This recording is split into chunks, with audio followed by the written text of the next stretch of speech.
بسم اللہ الرحمن الرحیم ایاک نعبد و ایاک نستعین۔ بابا کی بیٹھک سے ایک بار پھر خوش آمدید۔ غم عشق کے بارے میں کچھ ایسے مولانا رومی فرماتے ہیں: عاشق کی ہر بات جدا، ہر ادا نرالی ہو کر ایسے ہوتی ہے یاد معشوق ستائے تو وہ جنوں میں نہ جانے کیا کیا کرنے لگ جاتے ہیں۔ مجنوں کی مثال لے لیجیے، جھلس دینے والی دھوپ اور آگ کی طرح گرم ریت پر بیٹھا، انگلیوں کے قلم سے لیلا کا نام بار بار لکھتا اور سکون محسوس کرتا۔ لوگ پوچھتے: ارے پاگل، تو عجیب دیوانہ ہے، یہ ریت کے اوراق پر خط کسے لکھتے ہو؟ یہ سن کر مسکراتا اور ایک عجیب شان بے نیازی سے آنکھوں میں آنسو بھر کے جواب دیتا: مجھے جب اپنی لیلا کی جدائی اور فراق کا غم ستاتا ہے تو ریت پر اس کا نام بار بار لکھ کر غمزدہ دل کو سکون اور اطمینان پہنچاتا رہتا ہوں۔ یہ تو تھا لیلا کا عشق، عشق مجازی، جس کا اثر یہ تھا۔ بس ثابت ہوا کہ اپنے رب کا عشق خالق و مالک کا عشق، عشق حقیقی لیلا مجنوں کے عشق مجازی سے کم کیسے ہو سکتا ہے؟ ہم جب کبھی عشق الہی یا عشق رسول اللہ صلی اللہ علیہ وسلم کی بات کرتے ہیں تو ہمارے قول و فعل میں یکسانیت ہونی چاہیے، ورنہ زبانی کلامی عشق یا عشق کے دعوے کس کام کے؟ اقبال نے درست فرمایا: عشق دم جبرائیل، عشق مصطفیٰ، عشق خدا کا رسول، عشق خدا کا کلام، عشق حقیقی منزل مراد ہونی چاہیے۔ اب ہم جانتے ہیں کہ عشق کا راستہ طے ہو تو کیسے۔ مجنو لیلا کے عشق میں بے چین تھا۔ یہ بے چینی بڑھی تو اس نے اونٹنی پر سوار ہو کر اسے لیلا کی بستی کی طرف ہانکنا شروع کر دیا۔ وہ لیلا کے تصور میں غرق تھا۔ اونٹنی کی مہار پر اس کی گرفت ڈھیلی پڑی تو اونٹنی نے بجائے لیلا کی بستی کی طرف جانے کے واپس مجنو کے گھر کا رخ کر لیا، جہاں اس اونٹنی کا بچہ تھا۔ اسے اپنے بچے کی محبت اس طرف کھینچ لائی تھی۔ مجنو ذرا سا سنبھلا تو اسے معلوم ہوا کہ وہ تو واپس اپنے گھر پہنچ گیا ہے۔ اس نے دوبارہ اونٹنی کو لیلا کے گھر کی طرف دوڑایا، مگر اس بار پھر وہ بے خودی میں تھا تو اونٹنی کی مہار اس کے ہاتھوں میں ڈھیلی پڑ گئی۔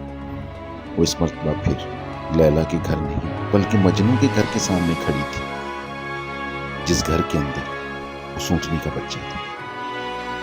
ایسے کئی بار ہوا تو مجنو کو اس اونٹنی کو غصہ آ گیا۔ اس نے اونٹنی سے مخاطب ہو کر کہا: کم بخت، میری لیلا تو آگے ہے اور تیری لیلا، تیرا بچہ یعنی تیری محبت پیچھے۔ یہ محبت مجھے بار بار پیچھے لوٹنے پہ مجبور کرتی ہے، جبکہ میرا عشق اس بات کا تقاضا کرتا ہے کہ مجھے لیلا کے گھر تک لے جاؤ۔ مگر اس طرح تو لگتا ہے یہ عشق کا راستہ کبھی طے نہ ہو سکے گا۔ یہ کہہ کر مجنو نے اونٹنی سے چھلانگ لگا دی اور نیچے گرتے ہی اپنے آپ کو زخمی کر لیا۔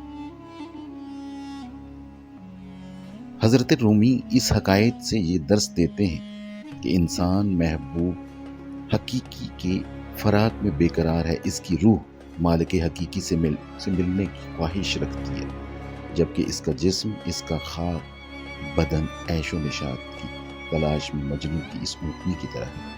جس طرح مجنو ایک انسان ہے اور ایک دوسرے انسان کے عشق میں تن من دھن کی بازی لگانے پہ تیار رہتا ہے، اس طرح ہم جو اپنے آپ کو اللہ اور اس کے حبیب صلی اللہ علیہ وآلہ وسلم کی عاشقوں میں شمار کرتے ہیں، ہمیں بھی قول و فعل میں اور اپنے عمل سے یہ ثابت کرنا چاہیے کہ ہم سچے عاشق ہیں۔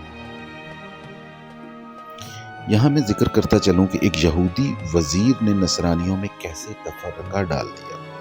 ایک یہودی بادشاہ نے ظلم و ستم کی انتہا کر دی تھی۔ وہ عیسائیوں کو قتل کرا دیتا اور حضرت عیسیٰ علیہ السلام کا دشمن تھا۔ اسے حضرت موسیٰ بہت پسند تھے۔ لاکھوں عیسائیوں کا خون ناحق اس کی گردن پہ تھا۔ عیسائیوں نے اپنے مذہب کو پوشیدہ رکھنے کا فیصلہ کر لیا تھا تاکہ اس بادشاہ کے مظالم سے محفوظ رہ سکے۔ اس بادشاہ کا وزیر بہت چالاک تھا۔ اس نے بادشاہ کو مشورہ دیا کہ وہ اس کے کان اور دونوں ہاتھ کٹوا دے اور اسے پھانسی کی سزا سنا دے، مگر جب مجھے پھانسی دینے کا وقت آئے تو ایک شخص جو پہلے سے اس کام کے لیے چن لیا گیا ہو میرے لیے آ کر رحم کی اپیل کرے، مجھے معاف کر کے جنگل میں چھوڑ دیا جائے تاکہ میں نصرانیوں میں فساد پھیلا سکوں۔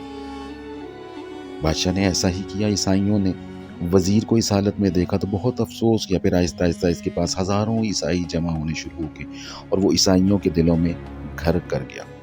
اسے اپنے دینی پیشوا سمجھنے لگے، اس کا بادشاہ سے بھی رابطہ برابر جڑا رہا۔ نصرانیوں کے 12 امیر تھے، وہ سب کے سب اس وزیر کا دم بھرتے۔ وزیر نے ایک دوسرے کے بالکل برعکس 12 وصیت نامے لکھ کر ان 12 امیروں میں تقسیم کر دیے۔ اب وہ 40-50 روز تک تنہائی میں جا بیٹھا۔ لوگ اس کے دیدار کے مشتاق سے بے چین تھے۔ اس نے انہیں بتایا کہ عیسیٰ کا حکم ہے میں ان سے دور رہوں، میرے مرید خیر خواہ چاہنے والے سب مجھ سے دور رہیں۔ اب اس مکار اور چالاک وزیر نے ہر امیر کو علیحدگی میں بلا کر بتایا کہ وہی اس کا خلیفہ ہے، باقی سب اس کے پیروکار ہوں گے۔ یہ اجازت بھی دے دی کہ جو امیر تجھ سے وفا نہ کرے اور حکم نہ مانے اسے قید میں ڈال دینا یا جان سے مار دینا۔ یوں ہر امیر کو یہ خوش فہمی تھی کہ وہی وزیر کا نائب ہے۔ یوں پوری رازداری سے ہر ایک کو خلافت سونپ دی گئی۔ یہ کام کرنے کے بعد وہ دوسرے دن پھر تنہائی میں چلا گیا۔ اس عرصے میں اپنے آپ کو مار ڈالا۔ ہر طرف صف ماتم بچ گئی۔ 1 ماہ کے بعد امیروں سے پوچھا گیا اب خلیفہ کون ہوگا؟ 12 امیروں میں سے ہر ایک نے الگ الگ یہی وصیت نامہ دکھایا کہ وہ خلیفہ ہے۔ یوں تلواریں نکل آئیں اور آپس میں ٹھن گئی۔ لاکھوں نصرانی اس جنگ میں مارے گئے۔ سب سے بڑی بات یہ ہوئی کہ ان کے عقیدوں میں بھی فرق آ گیا۔ صرف ایک گروہ ایسا بچا تھا جس نے خاتم المرسلین صلی اللہ علیہ وآلہ وسلم کی پیشن گوئی کو سمجھا اور احمد صلی اللہ علیہ وسلم نام کی تعظیم کی۔ وہ اس نام کی پناہ میں آ گیا۔ دین عیسوی اور اس کے عقائد کو دھچکا لگا۔ یہودیوں کے مکر و فریب کی کوئی انتہا نہیں ہوتی۔ مولانا رومی ہمیں اس بات میں یہی سمجھانا چاہتے تھے۔ بابا کی بیٹھک سے اب تک کے لیے اتنا ہی، اجازت دیجیے، اللہ حافظ۔